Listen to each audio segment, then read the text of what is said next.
৩.৫ বছরের এক শিশু যে এখনো পুরোপুরি স্কুলে যাওয়া শুরুই করেনি, সে কিনা মাঠে নামলেই আটকে যায় দর্শকের চোখ। বাবার কোলে চড়ে মাঠে আসে, তারপর ছোট্ট দু হাতে ব্যাট ধরে এমনভাবে ৪ ছক্কা হাঁকায় যা দেখে অবাক হয়ে যায় সবাই।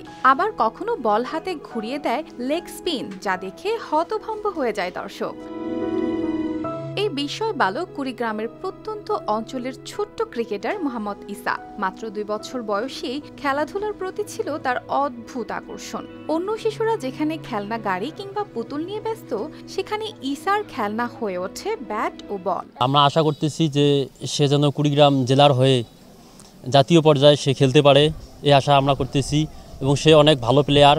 নাগেশ্বরের কেদার ইউনিয়ন পরিষদ মাঠ এখন প্রতিদিন সাক্ষী হয় এই শিশুটির অনুশীলনের। রোদ হোক কিংবা বৃষ্টি, থামে না তার অনুশীলন।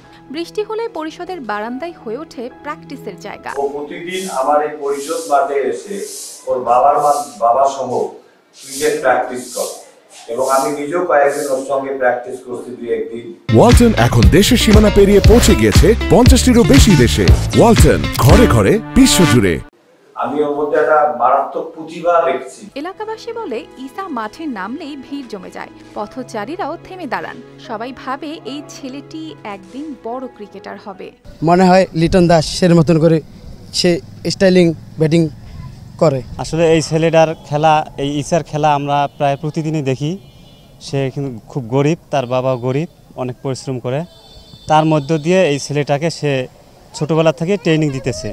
বাবা আমিনুর পেশায় কৃষক, নিজে ক্রিকেট খেলেননি কখনো, কিন্তু ছেলের খেলার প্রতি টান তাকে করেছে দৃঢ় প্রতিজ্ঞ। ২ বছর বয়স থেকে যখন ওর তখন থেকে প্র্যাকটিস করাই, এখন ইনশাআল্লাহ ভালো কিছু দেখতেছি যে ও ভালো কিছু খেলতে পারে। আমার কথা হয়, কিন্তু আমার তো ওগুলি দেখা যাবে না। সবাই দোয়া করবেন, তখন আমার ছেলেটা বড় হয়ে তামিমের মতো খেলতে পারে। এদিকে জেলা ক্রীড়া কর্মকর্তারা প্রতিশ্রুতি দিয়েছেন ছোট্ট ইসাকে এগিয়ে নিতে সহায়তা করার। সে অনেক ভালো প্রতিভাবান খেলোয়াড়। তাকে যদি আমরা বিভিন্ন ক্লাব এবং একাডেমিতে যদি নিয়মিত প্র্যাকটিস বা প্রশিক্ষণ দেয়, তাহলে সে ভালো ক্রিকেটার হিসেবে বেড়ে উঠবে। এই স্বপ্নে শরিক হয়েছেন এলাকার মানুষও। তারা বিশ্বাস করেন যদি এলাকায় একটি মিনি স্টেডিয়াম গড়ে ওঠে, তবে আরও বেরিয়ে আসবে ইসার মতো প্রতিভা। News desk, RTV।